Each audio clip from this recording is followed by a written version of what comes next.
Hey, hi, my name is Cyrill. I'm the founder and CEO of Parley for the Oceans. And with me is Alexander Taylor, old friend, collaborator, and he worked with Parley forever, really. And he now launched a brand, his own brand, his platform, as he called it, ATID. And hey, Alex, so good to meet you here. Yes, and you too. And how are you surviving the crisis? What is happening? You're like somewhere in a shelter or in a tree, or what are you doing?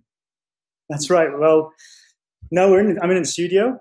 Been in the studio for the last couple of months, full on as much as we possibly can, keeping, proactive. We're kind of taking the opportunity as much as possible to push forward with ATID, as you mentioned, but also we still have other ongoing work, and it's kind of we're still going as good as we can. We know each other now since 5 years. And in 2015, we presented a product to the world that was made with a new technology back then, at least for the footwear industry, a new technology. And it was the kickoff, the launch of our partnership with Adidas. It was the first Adidas Parley shoe, and it became a symbol of change, and made it really around the world. And I see it even in like lots of presentations. You want to speak about that project and how we started? Yeah, in the beginning. That was your phone call. In the beginning. That was it. Yeah. Well, I'd been working as a consultant for Adidas since 2007, late 2007. We'd worked on a couple of different projects, which kind of, we had an ongoing program of works. And one day back then, 2015, what was it? Sort of 6-7 days before your kind of announcement. In the UN. Yep. It's like 6:30 in the evening. You gave us a call at the studio. I remember it, very, very well, of course. And it was yourself and James and the guys over there saying, "Hey, Alex, you know that new technology you're working on, that fiber placement technology? How about maybe some of this gill net we have, and maybe you can turn it into a shoe." At which point it was. Yeah, and I want to speak about that for a second, Alex. So the situation was that I was in La Rochelle when Captain Bill Watson's fleet came back from the South Pacific, and they had chasing for I think 201 days poachers and like illegal fishers. And these fishers, they were like putting out these nets that were like sitting really deep in the water. And this specific net was like a 72-kilometer long, a gill net that would kill all the fish that would pass by, and only taking out the toothfish, which they pretty much call the white gold. It's like a very rare deep sea predator. And Sea Shepherd was hunting and chasing down these poachers. The poacher actually decided, in a very dramatic pursuit, to sink their own boat, to destroy the evidence. And they left behind this long net that Sea Shepherd's crew would kind of take in. And when they arrived in La Rochelle with their boats back from this operation, and I was standing here with Paul, I saw all these like nets sitting on these boats. And I was like, we have to turn this into a symbol. We have to kind of use product to kind of communicate and tell the story. And it became the raw material for the first Adidas Parley shoe, because it's like a Trojan horse. We would suddenly tell a story, a sad story, a sincere story of destruction, mass destruction out there that people wouldn't like to take in, they wouldn't allow to expose themselves. We would tell that story by using design and by using product and associating it with a big brand, and more or less with that brand together declare war for the oceans and against everything that destroys them. That's the backstory. So that net, nylon 6 net, was sitting there on a pile when we made the call to Alexander. That's it. We were in London. Obviously, the guys were in Germany over at Adidas. You were in New York. And you say, hey, we've got this net, and when do we need the pair of shoes? And it was like, well, we want to show it in 6 days' time in the UN. And can you get them to New York by then? And we're like, well, normally, we sort of take 2 or 3 years if we're going to develop something new. And but we had to get together and fast track that. And that's the game. That was it. It was the kind of the perfect moment of collaboration. That was really the illustration of it, where Parley network came into play, and obviously the Adidas guys and ourselves we were working with a prototyping facility over in Germany as well, and we were able to process the gill net essentially, or enough to make a pair of shoes or a couple of pairs of shoes, take out the lead and the foreign articles that were in there as well, and kind of grind it down and reprocess it and create a filament out of it. Send this filament again. It was all we were working. The time difference worked in our favor. I think we gained an extra day with that, and we were sending material backwards and yeah, we kind of. First, we really only had one shot at it. We made 4 pairs of uppers, I think. 2 pairs of uppers, so 4 uppers to make 2 pairs of shoes.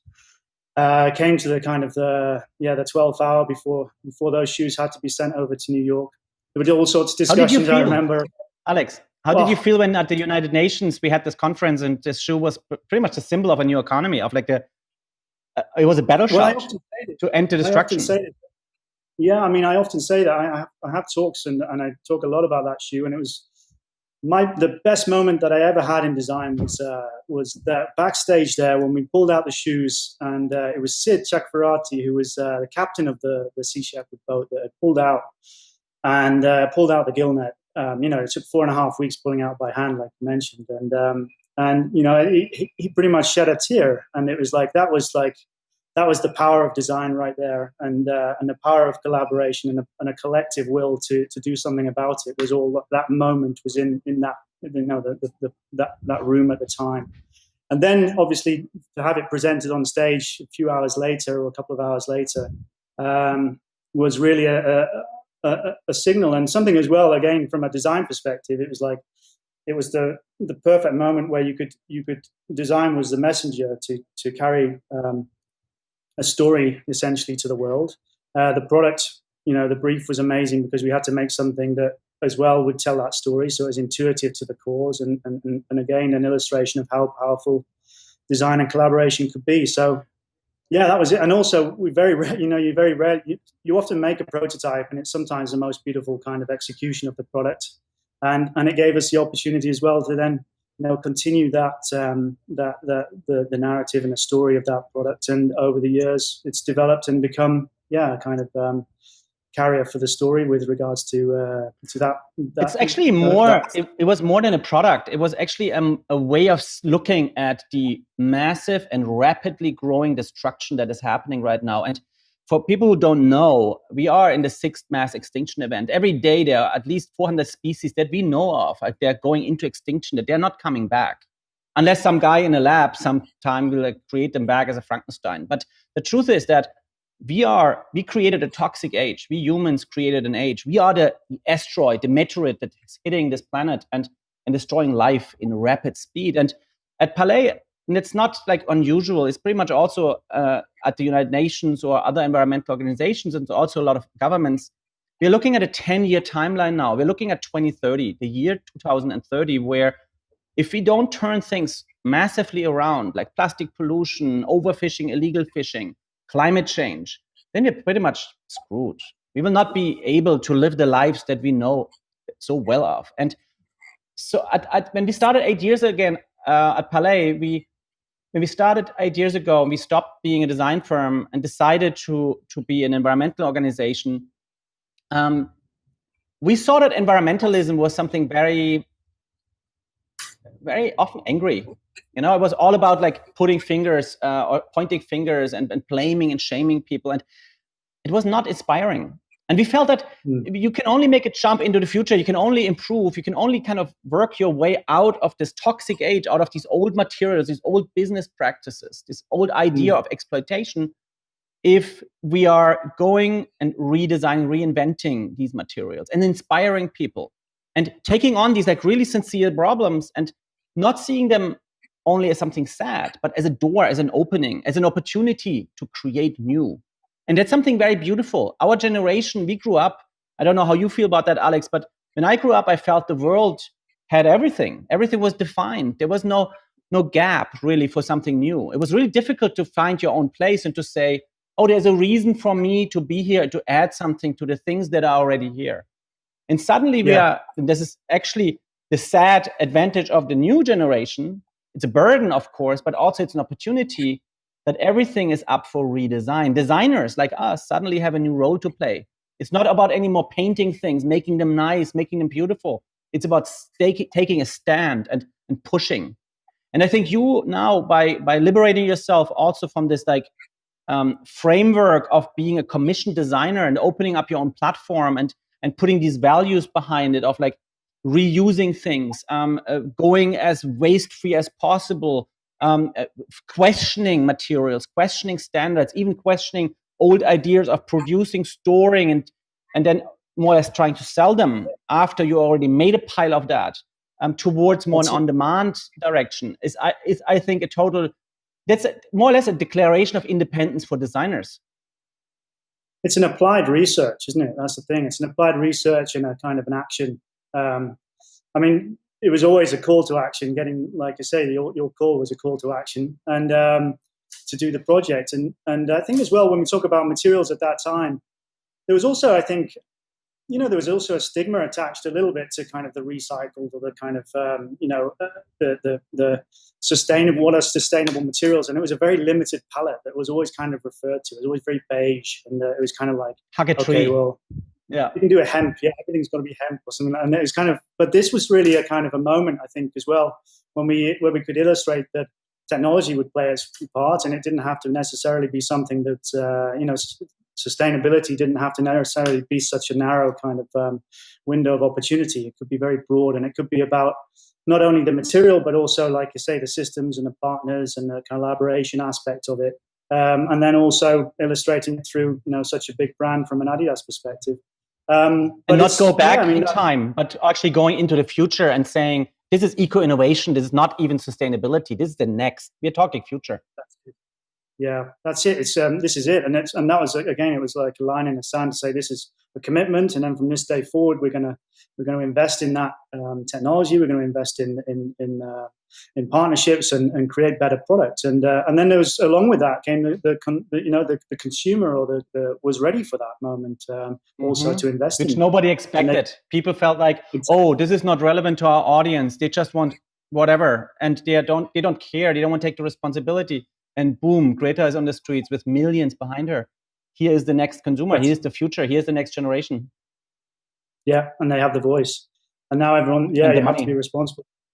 And the money. And the influence at home, like pushing their parents, pushing their fathers, their mothers to actually take a stand as well. Probably who didn't care in the generation before didn't even feel that they could have a voice. That's it. Yeah, and then from a designer's perspective, it was an illustration of making it. If you plant it kind of attitude, if they will come, and that was the point. You had to kind of put something in front of people, and now it's the same as we work, and the same with the projects that we're working on, where we have to, you always have to convince, but you need to make the proof of concept model and make the proof of concept that this thing is going to work, and then and get people on board and be as stubborn and be as kind of optimistic and proactive as possible to make that change. And then, since then, is it hard for you, Alex? Is it hard for you to be now an entrepreneur, not running only your studio, but also like being responsible for product being made, promoted, sold, delivered? Is it like is it a big stretch? It's another, it is a stretch, definitely, but it's another opportunity. I always take it as an opportunity to learn. I mean, we're not doing it. It's not on huge scale in a way with the project that we're doing, but it's an opportunity to learn, and also to learn about the complete cycle of the product, and again be engaged in that, and learn at every stage that there's an opportunity to better the system and to challenge the system. So it's not just one process where you. And I think that's important to understand. It's not anymore about having a perfect solution. It's about improving and stepping and pivoting all the time. And because a lot of people feel like, oh, if I now start trying to be eco-innovative and try to make better products, then people will point fingers at me and they will say, oh, this is not right and this is not right. But I think that's wrong. I think it's just that you are going out, you're declaring intent, and you're saying, I want to get there, but it will take me a moment. And then you pivot and optimize, because innovation kind of is never a fixed thing. It's always a process. That's it. It's always, and yeah, you make mistakes, but you make them in a way that, we always had the fail fast kind of philosophy as well. And so again, from an efficiency perspective, you learn all the time, and you kind of then, you're able to you've got to be, as a designer, able to self-critique and understand when something doesn't work. And then so you find a solution for that. Everything's about kind of an incremental steps. I mean, if you're changing something that is produced in the millions, and you're changing something by 0.5%, it's still also a good thing. So it's kind of, you don't have to change everything, or sometimes it's a very difficult challenge to change everything at once. But we just look all the time at all. There's an opportunity in everything that's designed to make it better, to improve it. That's for sure. And then when you work for clients, Alex, when you work for clients, then there's always restriction, budget restriction. Then they have a certain strategy, and it has to fit in there. And it's very rare that they're opening it up and changing it drastically. You fit into a machine. While when you're creating your own, you have different restrictions, right? It's budget, and it's feasibilities, minimums, and all these kind of things. But still, on the other hand, it gives you freedom and liberty to a certain extent. And I wonder, what is your ultimate goal? What is your dream? What would ATID become in the next 2, 3, 4, 5, 10 years from now? Oh, that's a good question. I mean, it would become, I think I referred to it at the start, and I had questions about it being a platform or a brand, but I really like it being a platform. I like the idea of it being a hub whereby we can find opportunity and work with many different collaborators on with different materials, with different processes, on different kind of products. It doesn't have to necessarily, it's not all around apparel and footwear. It can be, it could be broad. But I like the idea. So it's an invitation to explore. It's an invitation to explore towards the industry, towards the creative industry, and to say, hey, let's figure things out and let's join forces.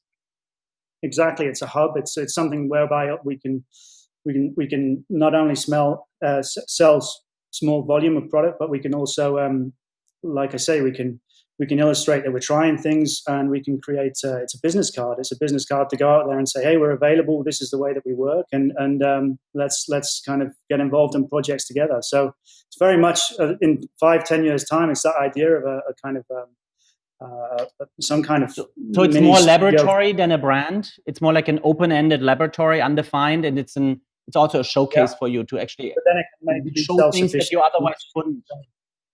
Exactly. You can somehow fast track development. You can fast track to kind of illustrate, like I say, proof of concept models, and then plug them into either they can be scaled up, or they can just sort of sit and wait for the right partner. But it's somehow a way in which we can fast track ideas efficiently to create a platform. Yeah.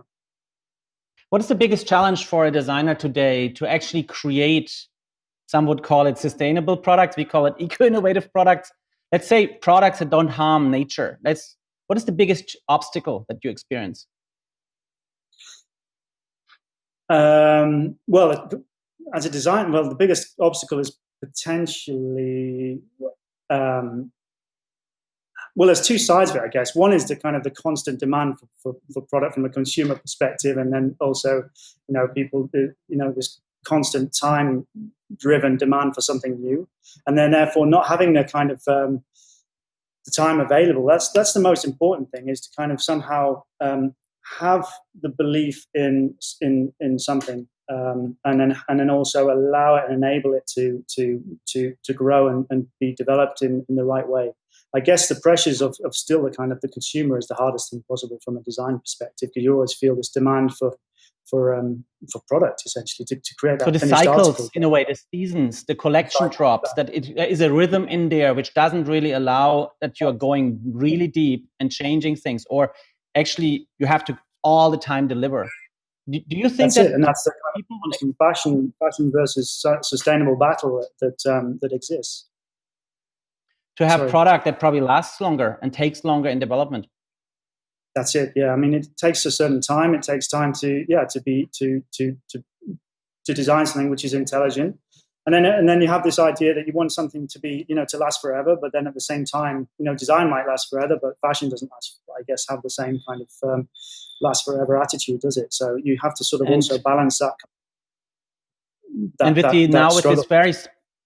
with the speed of publishing things now through digital channels, actually the demand for new is increasing. So you all the time need a new story. You all the time need to tell a new narrative. That means, and products are such a content. So do you think that there is a way to kind of slow everything a bit down? Do you see a potential that people say, you know what, this is a great product, I don't really want to buy into the next collection? I'm like seeing this item isolated, independently from a trend, independently from a time. Yeah, I mean, that would be that I guess would be the ideal scenario. That we can somehow, there is and maybe now as well, it's a good opportunity for that. People maybe are having to make that decision, whether they kind of really need that extra item of clothing or pair of shoes, or self-confidence. It's probably saying, you know what, I like this item and it's a collection from like 2 seasons ago, but I still like it because, I mean, it says something to me and I think it's current, and probably I bring it back next year, and it's my decision. I'm the curator of my wardrobe. I'm not leaving that to somebody else. That's it. You create more classic, but at the same time, it doesn't have to be classic in a historical sense, but it can be something that is kind of, well crafted and has an integrity, and you have an informed purchase, so it lasts hopefully longer. And that's the consumer has the power to change the cycle. It's easy for us to say because we just have some simple standard things sitting around. Hey, and exactly. There are lots of questions, I guess, that you might ask out there in the audience, and you can drop them now, and we're going to answer them when they're coming in. I see them here on my screen, and we're going to pick them and get back to you at it. In the meantime, I'm going to just fire up more questions to you, Alex. Looking at materials, we are living in a toxic age where most of the materials, most of the production methods that we are using today in supply chains, they are quite harmful. They're toxic. And plastic is an example for that. It sheds off microparticles. It gases off emissions that we don't want to have in our body, but also not in nature, not in the atmosphere. And it leaches chemicals. It's a symbol for an old material that worked for a while, but now is past due for redesign. Is it hard for you as a designer to even make the decision for which material is good to use and which you should avoid? It's very difficult from, like you mentioned, supply chain, and then again when you're working for yourself or you're working with clients, again you have different parameters and different objectives that you have to meet. It's a constant battle, I guess, to kind of. That's what we do. We try to challenge that supply chain. We challenge the material selection and assignment. But then you have to come with an alternative, and then for that alternative to be plugged into that supply chain, like I say, that's where the time comes, and you have to somehow make a big change and a big investment. That's already kind of taking it for granted that the material is kind of fit for purpose for wherever you want to place it, because. Very often with the new material development, as you know, comes all sorts of different kind of quality control and development that needs to happen. So plugging that straight into a question that just plugs into that, Alex. Sorry for interrupting you. There's a question that just plugs into that. Are natural products lasting as long? And I would answer this way. There are some materials that last forever. I mean, they last really long and they're coming straight from nature. The question is just, how are we getting them from nature? Leather, of course, is a natural material, but we're killing animals for that. So I think the question of natural versus synthetic, for example, is a very good one, and you can't generalize that. It depends how things are being made and how things are being maintained. And yes, plastic, for example, has attributes that say, this material can live forever. But on the other hand, that's also the problem, because it lives forever even if you don't want it anymore to live forever, because it would just not fall apart anymore, and it would sit out there and it would probably entangle animals, and it would do things to this planet which a natural material wouldn't do. So I think that also the idea now where we are starting, the idea of natural in a time where we are learning how nature is learning slowly, how nature is making things. And nature has been high-tech before we even arrived here, like biofabrication, green chemistry. Suddenly people are growing things the way nature would grow things. And I would answer that question. Someone is asking, and that was saying, is natural products lasting as long? we are redefining natural right now because we are learning from nature how to make things. And biofabrication is what I mentioned before, one of these answers. So we don't know yet. We can improve things. Is there something you want to add to that? Yeah, I think we can also change our habits, right? Because it's how long. That was the next question. Right. Yeah, the next question would be, how can we buy better? Yeah, how can we buy better, and what our expectations are, and especially if it's a natural material and you are able to somehow it's regenerative, or it can be put back into the ground or whatever end of life, then maybe it doesn't need to last so long, and you kind of you replace, or there's kind of different systems in place that allow you to do that. So or do you get to the point where it's so heavily engineered that it does never sort of disappear, and that's the kind of the worst possible situation. So I think our habits and our understanding of exactly what performance we require from materials also needs to be plugged into it. Buying habits, of course, come into that, but our expectations and understanding of materials is also very important. I think what happens, I think what will happen is that sorry. No, you go. I think what will happen is now that we are developing way more intelligence when it comes to materials, that we are creating materials where the destruction of the material will trigger at a certain moment when we know we don't need it anymore. And I'm talking now material science that is happening right now, where we understand that a plastic bottle, for example, or a plastic fiber material doesn't have to last forever. We can grow a protein that in contact with a certain enzyme then decides to fall apart and become a building block for something new again. This old idea of things have to last forever comes probably also from a time where things broke and there were no alternatives, especially if you couldn't afford them. Things would break all the time. And now we would be actually happy if all these bottles, these millions and millions of plastic bottles, if they would break once they are in the oceans out there or in rivers. But they don't. Yeah. They're unforgiving, or they fall apart slowly and things like that. So I think the attributes of a material are now in the future also a design question, a design decision. What do I want the material to do? Instead of I only have these materials because everybody uses them. I think there is a shift happening where materials in the near future will be programmable, that you code them and you tell them, I want this fabric to do something positive for me. It could energize me, or it could tell me something, or it can learn from my body. It can actually, I can use it as an interface, telling my other devices that surround me how I feel, and then giving me warnings or advice or all these things. It becomes an interface nearly, and that is it's one avenue. Sorry.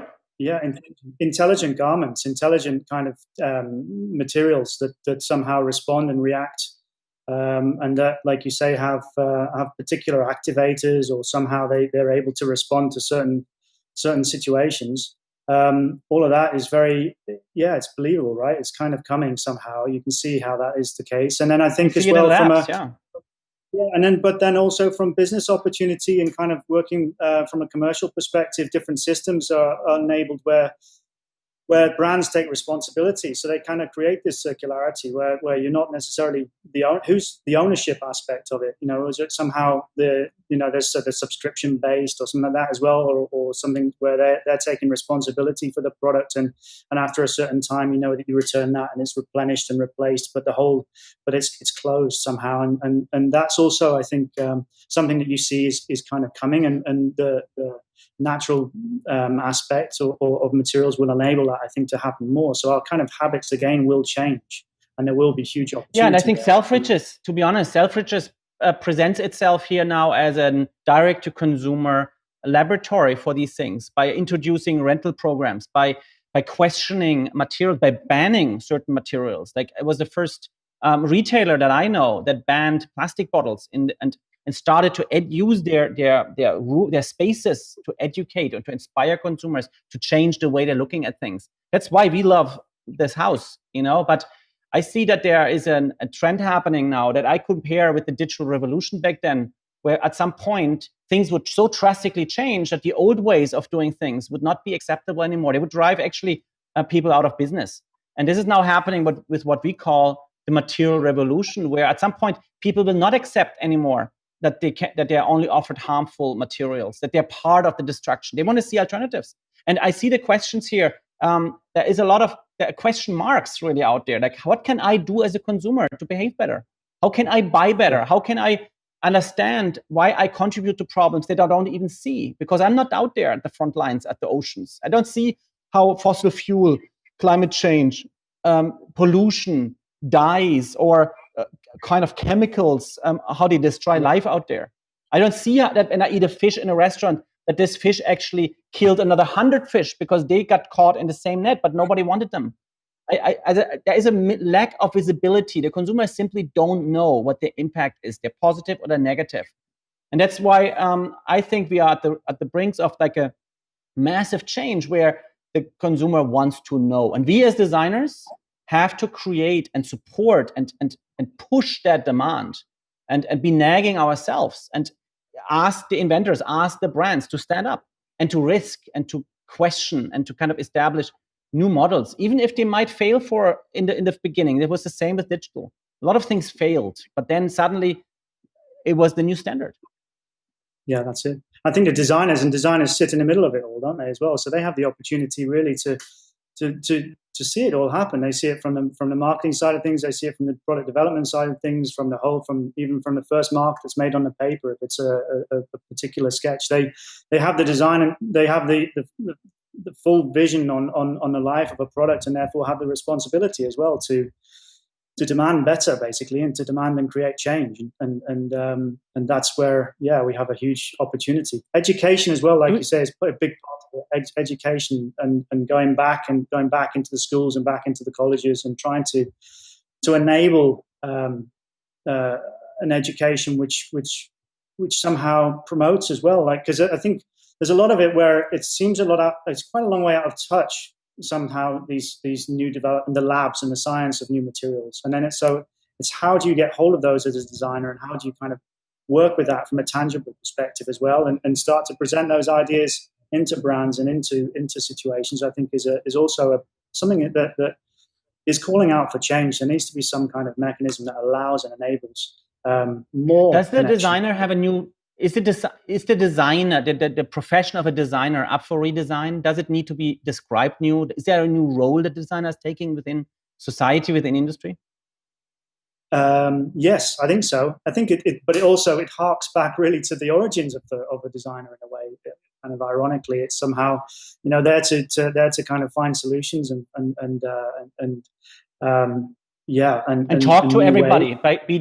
Be the link, the hub for all these different players that are needed to create something. I think that's it. You can rewrite the role of a designer. I often say that to people as well. It's like it's up to it's for you to redefine your position wherever it may be. But you can, it's your responsibility. If you really see that something's not right, you need to be doing something about it, and make that change. And I think that's where I say that somehow to be flexible, to not be kind of bound by certain particular rules or deliverables or whatever it may be, but somehow always push as far as you can and push for change. So we're coming to the end, Alex. We're coming to an end. I could listen to you, of course, 10 hours, but we are a little time restricted. So I think what I want to wrap it up and say, listen, the designer pretty much everybody has a role to play in society. The consumer can say, listen, I want these products, or I support new ideas. I support new brands that are looking at this differently. And even that I know that the product is probably not perfect, but I like that this designer or this company is actually taking a stand. And I want them to feel encouraged in that journey and I want to actually create success for people who are questioning existing standards that led us into this global crisis, that led us into destruction, that led us to a place, what we call the toxic age, and help us to drive the material revolution by reinventing, by having the courage and looking through old standards and saying, yes, leather worked for us, fur worked for us for a while. It didn't really, it was a lot of pain for these animals. It was okay until a certain moment to eat all these fish. It was okay to eat all this meat, but probably we are not there anymore. Probably we need new solutions. And probably for now, until I see that these solutions have been found, I restrict myself as a consumer and I say, oh, I'm not using single-use plastic bottles. I'm not using plastic at all if I can avoid it. or I'm limiting my inventory. I'm just like not buying as much anymore. And if I bought it, I'm not tossing it away. I give it to somebody. So this item keeps living. And I use my voice and I speak to people who listen to me and I ask for change. And I start actually questioning things that before I didn't dare to question. I think it comes down to that people take a stand and say, oh, this doesn't make any logical sense. I'm just a human. I'm not a professional. I'm not an expert in every field, but it doesn't make sense to me. Explain it to me. Why exactly is this triple wrapped? Why does this have to be made from fossil fuel? And why do I have to kind of more or less toss these things after using them once? And I think this mindset, this shift of mindset is something that we all have to encourage. And the designer has an important role to play because she or he becomes this navigator, becomes this like inspiration for all these participants around him, from the makers, from the experts, from the brands, from the entrepreneurs to the consumers. And the designer should like orchestrate these processes and get the best out of people and actually plant question marks everywhere where possible and ask and demand and nag for change and inspire with visions and ideas and have the courage to question the status quo. I think that's the moment where design, the creative industries really has to own the responsibility, because in a way, we are making all these things. We're creating all these things. We have to look into the mirror and say, are we part of destroying the future, or do we want to be part of actually giving this planet and giving our home a chance to survive? And therefore, I want to here invite everybody to join us at Parley and go a lot of shopping at Selfridges, because they are doing a lot of things. I'm not being paid for that. But ATID, I think, is a great project, Alex, and I wish you the best, and I hope you get all the support. I mean, you know that you have ours. So thank you for taking the time and speaking to me. Thank you very much indeed. And thank you to the audience for listening. And hey, if you have questions that haven't been answered here, just go to our channels on Instagram, parley.tv, or our website, parley.tv, and just shoot them off, and we're going to answer them. Thank you so much.